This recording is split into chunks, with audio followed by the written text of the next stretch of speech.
ঢাকাই সিনেমার কিংবদন্তি নায়ক সালমান শাহের মৃত্যুর ২৯ বছর পর অবশেষে আদালতের নির্দেশে হত্যা মামলা দায়ের করা হয়েছে।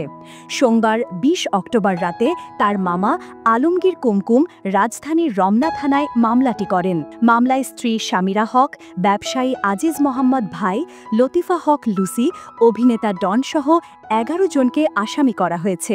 আদালতে শুনানিতে জানানো হয়, সালমান শাহের মৃত্যুর সময় মরদেহে আঘাতের চিহ্ন, সিরিঞ্জ ও ক্লোরোফর্ম পাওয়া গিয়েছিল। এসব প্রমাণের অসঙ্গতি দেখে আদালত আত্মহত্যার পরিবর্তে হত্যা মামলা হিসাবে গ্রহণ এবং পুনঃতদন্তের নির্দেশ দিয়েছেন।